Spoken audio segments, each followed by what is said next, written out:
Hi folks, Matt Easton here, and this is a bit of an update and a bit of news. So and also we're going to be looking at a Chinese sword, but more about that in a second.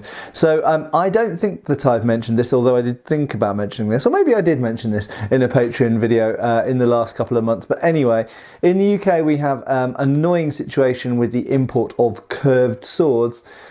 In none of this, please don't, I'm not trying to defend the UK law. It's one of the most stupid laws in regards to edged weapons in the world, and firearms and various other things as well. But we've got very, very stupid, contradictory and logicless laws on many weapons. But essentially in 2008 a curved sword ban came in, but there are lots of defences. So people like me who've got martial arts insurance, if you do reenactments, if you do any form of sport like fencing, or indeed if it's traditionally made or if it's antique, then you can still get them. So therefore several of these defences apply to me, so it's never been a particularly big problem, although I have always been very upset about it on a point of essentially freedom and liberty and democracy and unjustness. So I have always been bothered by this law, even though it hasn't actually really impacted on me or my endeavours personally, because I kind of tickle their boxes for all the legal defences. But a couple of months ago, Border Force, which are essentially the branch of the Home Office that controlled things coming into the UK, decided to clamp down on curved swords, and they started seizing everything. And I've had 5 things seized by them, which has been an absolute pain in the butt, to say the very least. They've required all sorts of paperwork from me to prove my defences, which I have done.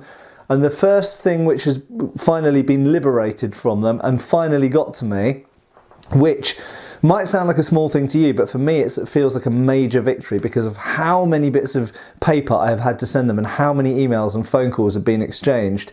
And I don't know why they've just gone mental in the last 2 months. Probably they've got a new boss, or they've changed something to do with their operating procedures or something, I don't know. But anyway, the system has worked, although it's been insanely slow. And I know from a couple of companies, including Sino Sword, also known as JQ, who've sent me something for reviewing that's currently pending release, and also Ryan Sword, aka Swords of Norcia, that also have something that's pending release sent to me to review. I know from talking to them that they have literally hundreds of parcels currently stuck with UK Border Force. And I also know by accident, because I was looking for something else, I found that Border Force are currently advertising for loads of vacancies. So clearly they are just completely snowed under with this work at the moment. Anyway, the long and the short of it was, this has finally got to me. So this is, I'm just looking at my screen behind you, it's the Yan Ling Dao. I always have trouble remembering the LK Chen sword names, but anyway, this is probably the sword from LK Chen that I have been most excited to receive, because it corresponds probably with the period of history which I know the most about and which is of the most interest to me, and which has the greatest parallels with the other things that I'm interested in other parts of the world. So when we're talking about medieval swords, for example, this is 15th century, and in the case of this Chinese Dao, this is a Ming dynasty, so could absolutely be 15th, 16th century Dao, and it's actually, this one, if I remember correctly, is modelled on an original from a collection. It's modelled 1-for-1 on an original surviving example, and it's freaking lovely. It's really, really nice. And yeah, basically it's a sabre, isn't it? It's a sabre with a Dao hilt. What's the difference between a Dao and a sabre? Well, the word Dao is actually far more vague than sabre is. When we say sabre, we normally have something fairly fixed in mind, but in fact, and this is the type of Dao which is most like a sabre, essentially. But Dao can refer to polearms, it can refer to a whole bunch of different single-edged swords. And as you probably know, if you've been watching my videos or the Scholar General's videos or various other people, Dao can literally refer to any single-edged weapon. So it could be a glaive, it could be a falchion type thing, it could be a saber type thing, it could be a katana, it could even be a large knife, would be a Dao. So this is an absolutely gorgeous sword, and this I feel really chuffed that this was the first thing released, because this was probably the thing I was most looking forward to. I have another Dao on the way from them. I have a Daisho set coming, Katana and Wakizashi, and I also have a O-Katana and a Tachi coming from Ryan Sword as well. So all of those, hopefully in the future, hopefully they'll be released, hopefully they will actually finally get to me. But in terms of this particular type of Dao, so this is a particular type that's popular in the Ming Dynasty. Same kind of period as swords like this were being used in Europe. And of course they were still using the jian in this period as well. But this was a very common and preferred type of battlefield sword. And for the most part, the jian was by that point more of a civilian carry sword, and these were used more on the battlefield. Although I think that's sometimes made a little bit too black and white, a bit too binary, and actually it's a little bit more complicated than that. We certainly do see, and we saw recently, in fact I did a review of a Ming era jian of a type that was carried by generals at that time. So absolutely people of high rank did still carry jian on the battlefield, but for the most part normal soldiers, typical, you know, cavalrymen or archers, whatever, spearmen, usually carried a form of Dao. Now, I say this is Ming Dynasty. This could also be early Qing as well. So it's probably, rather than talking about dynasties, I actually think it's easier to talk about centuries here. This is a type of sword that probably sits between the 15th and the 17th centuries, which broaches over, I believe, from late Ming to early Qing dynasty.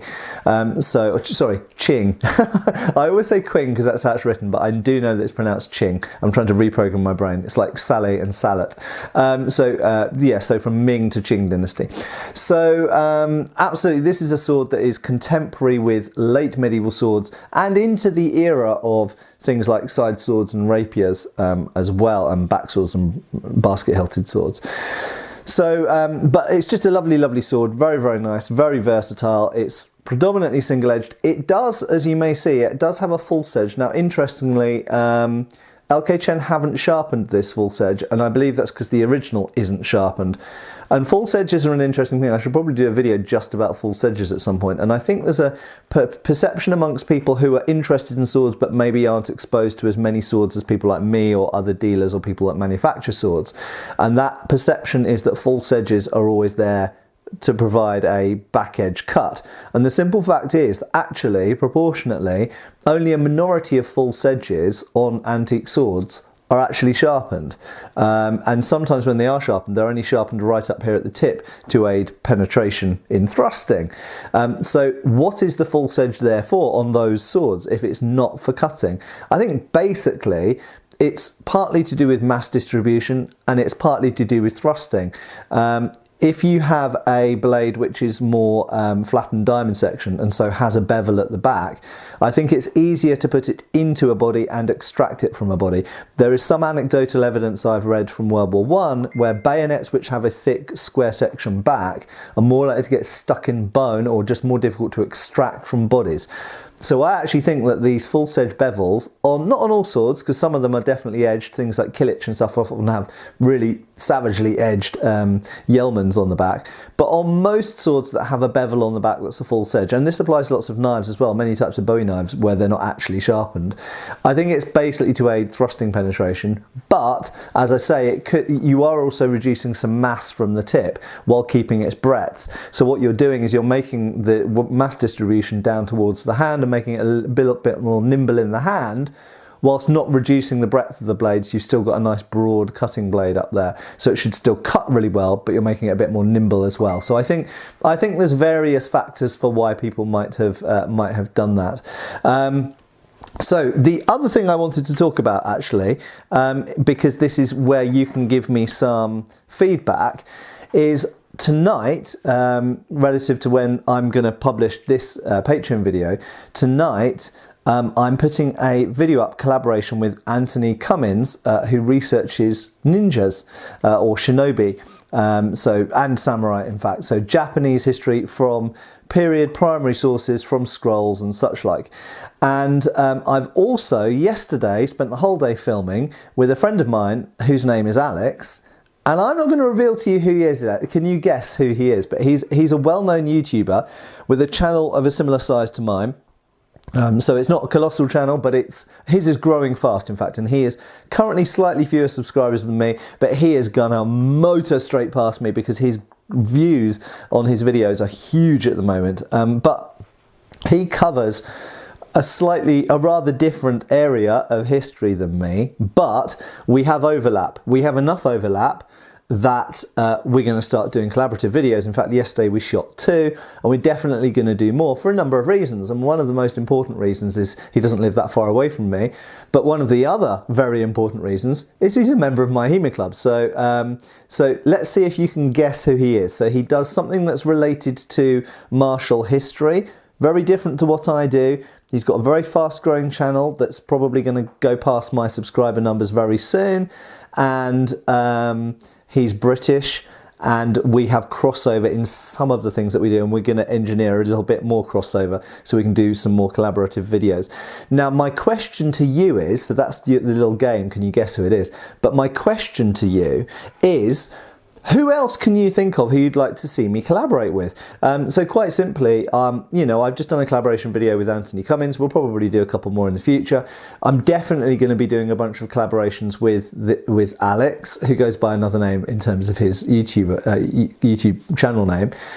I've definitely got more collaborations with Todd coming up, so that's definitely happening. Who else would you like to see me collaborating with? And the reason I ask is because I'm a big fan of collaborations, especially because I like to cover a broader selection of topics on my channel.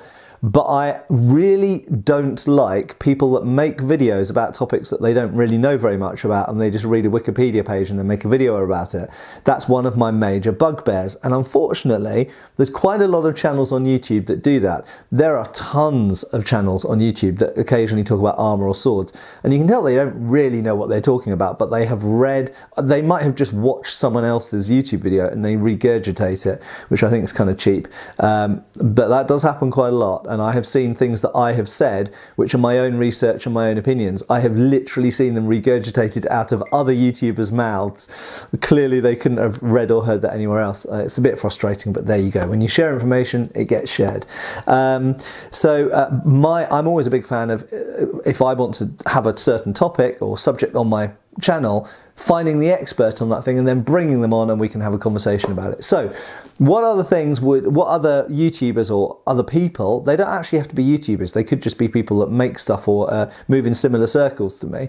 What other people would you like to see me collaborate with, on what things, on what subjects? And yeah, I look forward to seeing what your thoughts and ideas are on that one. Anyway, I hope this has been interesting. Sorry if I went a bit too long explaining about border force and the current ball ache that we've been going through in the UK.